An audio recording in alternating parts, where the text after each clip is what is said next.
అకాల వరదలతోని తెలుగు రాష్ట్రాలు నీట మునిగిన నేపథ్యంలంట ఇప్పుడు ప్రతి ఒక్కరూ ప్రభుత్వ సహాయ నిధి కొరకు ఎంతో కొంత విరాళాలకు వాళ్ళు చేతనైనంత వరకు అందజేస్తున్నారు. ముఖ్యంగా చాలా మంది స్టార్ హీరోల సైతం ముఖ్యమంత్రులకి సీఎంలకి సైతం అలా చెక్లు అందజేస్తున్నారంట.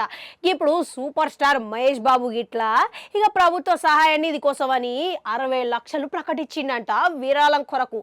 ఇక ఆయననే స్వయంగా సతీమణిని తీసుకోపోయి ఇక వాళ్ళిద్దరు కలిసి సీఎం రేవంత్ రెడ్డి ఇంటికి పోయి మరి ఇక ఈ చెక్కును అనేది అందజేసిండంట. ఇక దాంట్లోనే మహేష్ బాబు కుటుంబం తరపున 50 లక్షలు కాగా మరో 10 లక్షలు ఏమో ఏంబి తరపున ఇచ్చిర్రంట. మనకి ఇదంతా మంచిగానే ఉన్నది కానీ ఇంకా ఈ ఫోటోలు ప్రస్తుతం మస్తు వైరల్ అవుతున్నాయంట.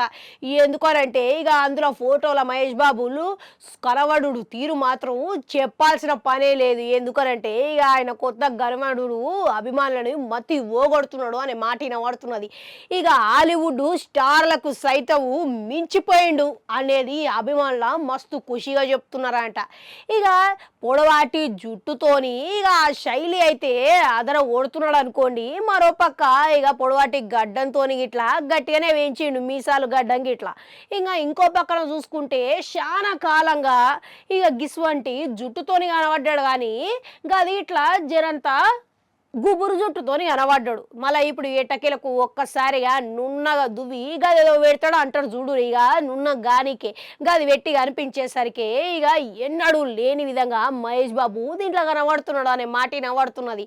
కనుక ఈ ప్రయత్నం కేవలం రాజమౌళి సినిమా కొరకే ఈసారి కొత్తగా కనబడుతున్నాడు చేస్తున్నాడు అనే మాట అయితే వినబడుతున్నది. ఇక ప్రస్తుతం రాజమౌళితో చేయబోయే సినిమా ప్రీ ప్రొడక్షన్ పనులు అయితే జరుగుతున్నాయంట. ఇక చాలా కాలంగా రాజమౌళి ఇట్లా ఈ సినిమా పనుల నిమగ్నమై ఉన్నాడంట.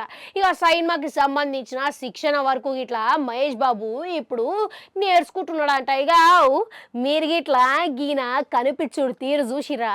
ఇక చూస్తే ఇక మీకు యువలోలిగా కనపడ్డారు చెప్పురి, కామెంట్లలో పెట్టురి. అట్లనే గంట ఉంటుంది అది కూడా నొక్కురి మళ్ళొస్తా.